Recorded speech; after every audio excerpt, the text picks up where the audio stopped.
and there comes this moment when he is king, and he brings in a servant from the household of Saul. Now, briefly, Saul was David's predecessor. Saul had, we'll say, issues. Saul had issues, particularly at the end of his life. He became paranoid, and he tried to kill David. It was just all kinds of things. David fled for his life from Saul on numerous occasions, and so on and so forth. Saul had Jonathan, and Jonathan, defended David, and it's just an amazing story. But Saul had sought to do true permanent damage to David. I guess when you try to kill somebody, that's pretty permanent. That's pretty permanent damage. 2 Samuel 9, David is now king, and he invites a servant from the household of Saul to come see him. Now, the interesting thing was that in the first century, when a king took over a kingdom, what often happened was everybody in the previous king's household, family members and servants, were done away with. It was just brutal stuff.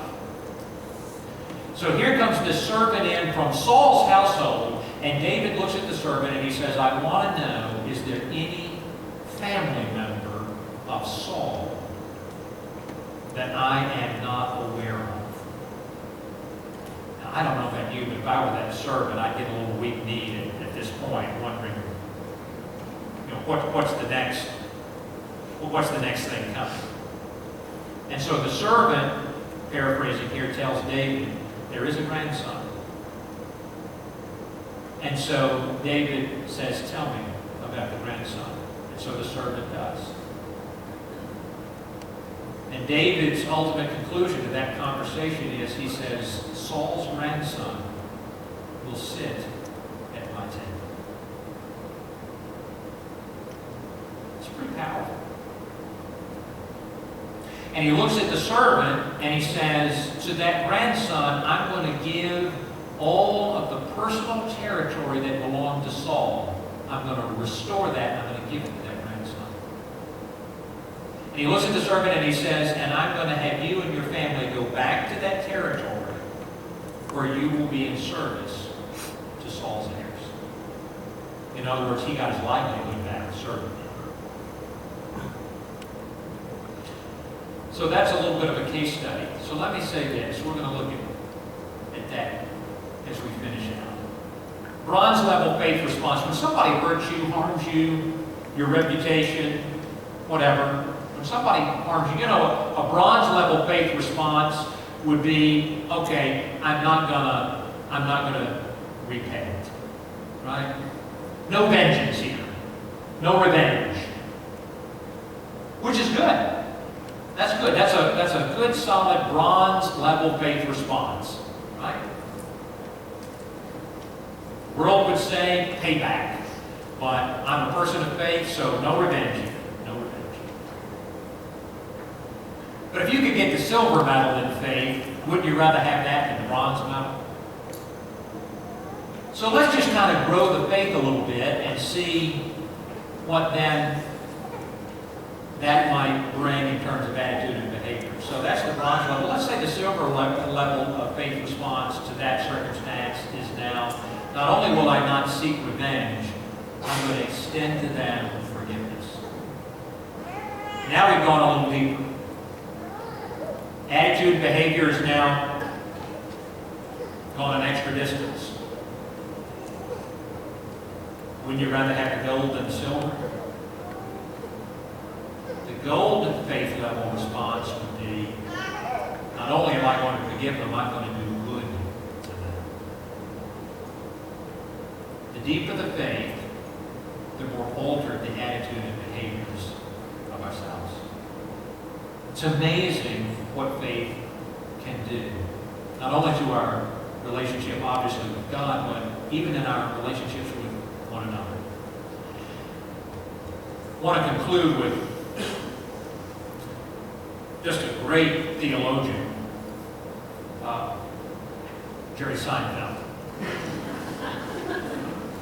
I don't know how many of you watched Seinfeld, but there was one episode on Seinfeld when George and Jerry are sitting in Jerry's apartment, of course, where they always are. And Kramer busts through the door. And Kramer comes busting through the door. He kind of startles Jerry and George, who are sitting there.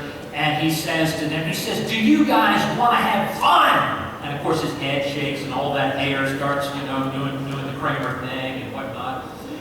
Audience laughs a little bit. So George and Jerry look at each other and kind of shrug their shoulders. They don't quite know what Kramer's up to. And they said, "Sure." And then Kramer, you know, with his jerkiness, says, "Do you really want to have fun? Or are you just saying you want to have fun?" It's a great question. And as Christians, it's a great question to think about when it comes to faith. Do we really want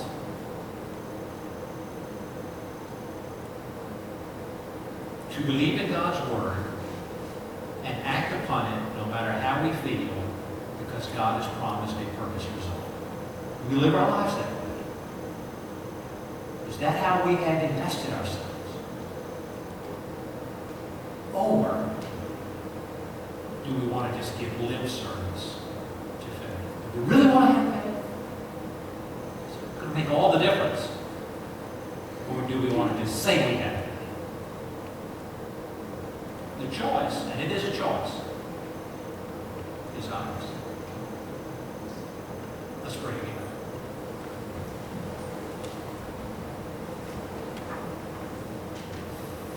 Father God, faith is indeed the substance of things hoped for, the evidence of things not seen.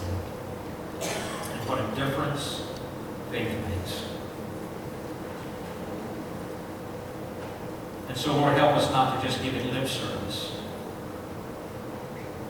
but help us to truly invest ourselves in believing your word, acting upon it, no matter how we feel, because we know that you have promised to us purposed results.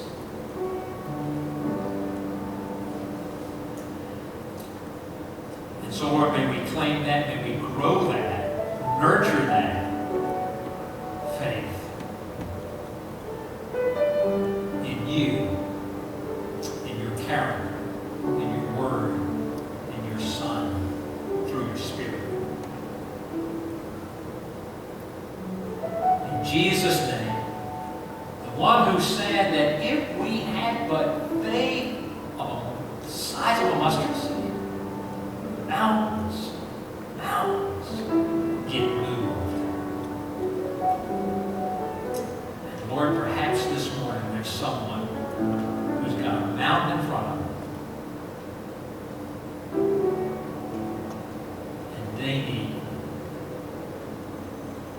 to have that active confidence today in you. That'll make the difference. In the name of the one, our Lord and Savior Jesus Christ, we